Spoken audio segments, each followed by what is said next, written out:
Welcome, welcome. I'm super excited that you're here with me today. My name is Cindy Lish, and I am an accomplished career coach that helps stay-at-home moms with the confidence, tools, and skills to successfully get back to the workforce. Yep, that's what I do. As a matter of fact, over the past 8 years, I've helped nearly 600 women to get back to the workforce at jobs they absolutely love. So whether you've been out of work for 20 minutes or 20 years, this is the place for you. Now, before we get started, I want you to pop over to that subscribe button and subscribe to my channel so you're the first one to know every single time that I go live, which is going to be every week on Wednesdays. Okay, all ready to get started? Okay, here we go. Today, we're going to be talking about that question, those questions that you ask at the end of the interview when the employer says, so do you have any questions for me? What should I say? Okay, so now you may be tempted to say, no, really, you did such an amazing job explaining everything here that I have absolutely no questions for you. And I'm going to discourage you from doing that. Okay. So listen, this is a place where you want to work, right? And we spend legitimately more waking hours at work than we do anywhere else. Why wouldn't we have questions about that? Right? Like we can't do anything without questioning it. We can't even go into, the pharmacy and buy a new brand of shampoo without being on our phone. And we're asking questions, right? We're Googling, what are the reviews? Do people like it? Do people not like it? So to think that we want to go to a job, start at a new job and not ask any questions is preposterous, right? Okay. So we want to have some questions, but we want to make sure that the questions are smart questions that are going to reflect us in the best possible way, which means, unfortunately, that the questions that you really, really, really want to know the answers to, like what's the salary, what are the benefits, what's the paid time off, what's the vacation time, et cetera, are the questions that you shouldn't ask. Yeah, I know, crazy, right? You may not take a job based completely and totally on the salary, but there's this little kabuki dance game that we have to play that we don't bring up salary until they bring up the salary, okay? So it may have you going through stages of the interview without knowing what the salary is. I understand, I get it, it wastes everybody's time. I don't make the system, I just teach you how to work with it, okay? So now, here are questions that you should ask. So number one is ask questions that show that you really have done your homework, that you know something about the company. So, and when I say know something about the company, I mean more than what was just on the blurb that was on the actual job posting. Our company does this.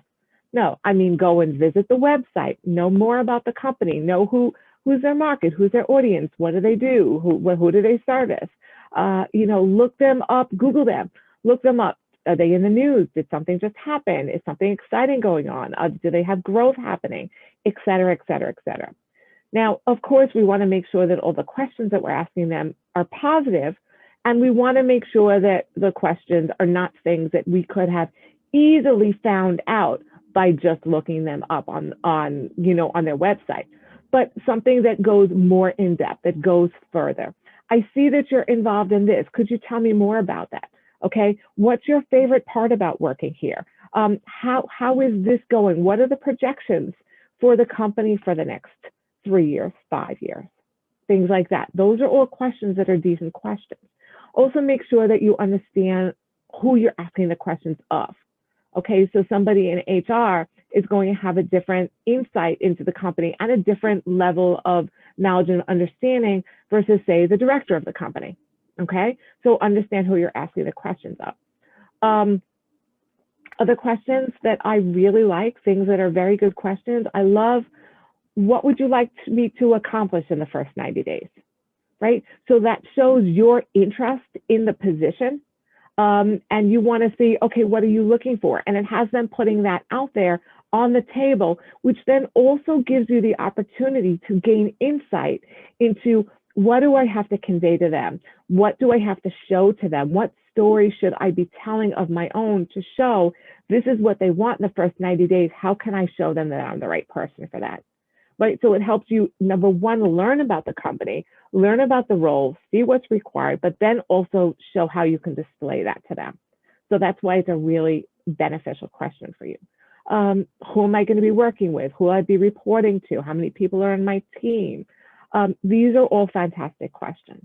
asking the person, how did you get involved working here? What is your favorite part of the job? Because then you're showing interest in them.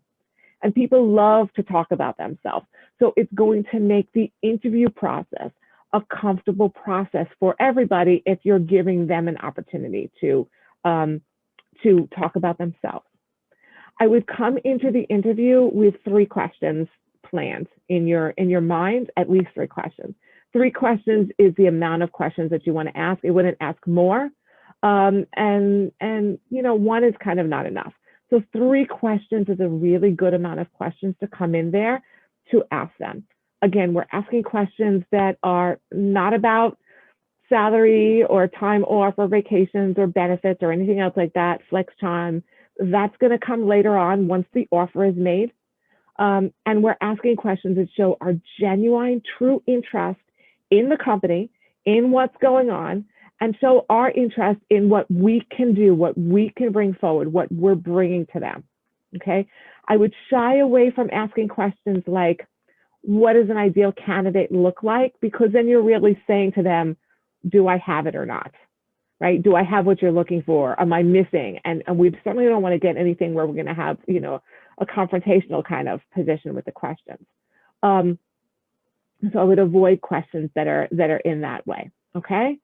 So here are those ideas of some questions that you want to ask at the end of the interview. Make sure that you have questions at the end of the interview so that you show that you are genuinely, honestly, and truly interested, not just in a job, any job, but in this job, in this company, this exact position.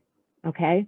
And by the way, when I say this exact position, that also means it becomes a red flag if all of your questions are, what are the advancement opportunities? How can I be moving to other departments? What are the advancements? So if it shows that you're not interested in this position and you only want to use it as a stepping stone to get to other places, that's not a great question either. Okay. I hope this was super helpful for you. Give me a thumbs up, share me with your friends. Let's help as many women as we can to get back to the workforce. Pop on over to my website. I have so much free content for you. It's cindylish.com, CINDYLISH.com. I have blogs, I have videos, I have the opportunity for you to talk to me one-on-one, no cost, to see how I can help you in your job search. Let's see if we're a good fit together. Okay?